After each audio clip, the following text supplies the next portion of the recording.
Sir இப்ப அதிமுகவே இல்லையா sir? நீங்க அதிமுக இடிஎம்கேல இருக்கு, இதிமுகன்னு கேளுங்க, நான் போய் சொல்றேன்.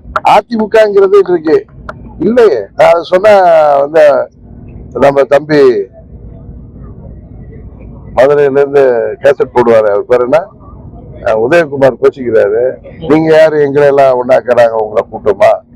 நான் சொல்றது புரட்சி தலைவர் தொண்டராக, புரட்சி தலைவர் அம்மா அவர்கள் தொண்டராக இருந்தவர்கள் எங்கிருந்தாலும் அவர்கள் அம்மாவின் தொண்டர்கள், புரட்சி தலைவர் தொண்டர்கள் ஒன்றாக இருக்க வேண்டும் என்று எண்ணுவார்கள்.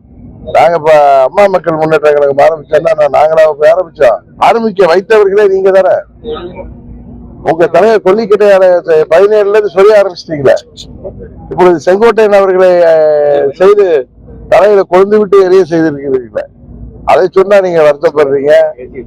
உங்களால ஒரு ஒன்றிய பாருங்க, ஒன்றிய பெருந்தலைவரே எங்க கூட நிற்கிறாரு. அவங்க ஒரு ஒன்றிய கவுன்சிலர், எத்தனை ஒன்றிய கவுன்சிலர் தமிழ்நாட்டில் ஜெயிச்சாங்க?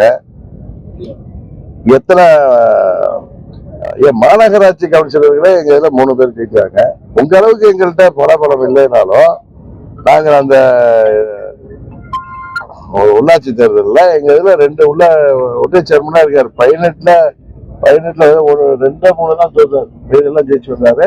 அது மாதிரி காரைக்குடி பக்கத்துல தேர்போகி பாண்டிய அவர்களின் சகோதரர் அங்க வந்து கள்ளமங்கலம் ஒன்றிய பெருந்தலைவரா இருக்காரு. அவர் சொல்றதுக்கு சொல்ற மாதிரி நிறைய தமிழ்நாடு முழுவதும் 100 பேரோ 150 பேரோ எங்க இதுல ஒன்றிய கட்சிகளாக இருக்காங்க. அத பல பேரை இவங்க கோச்சர்ஸ் மாதிரி அவர்களுடைய போன கஷ்டம் அதெல்லாம் தெரிஞ்சு அவர்களை பிடிச்சி வச்சிருக்காங்க. அது மாதிரி நகராட்சி கவுன்சிலர்கள், பேரூராட்சி கவுன்சிலர்கள், அது போல இன்னும் சொல்ல போனா மாநகராட்சியில இருந்து ஊராட்சி மன்ற தலைவர்கள் எங்க கட்சியில எவ்வளவு பேர் இருக்காங்க. அவர் வந்து தம்பி அதெல்லாம் தன்னைத்தானே ஏமாற்றி கொண்டு தெரிகிறார்கள்.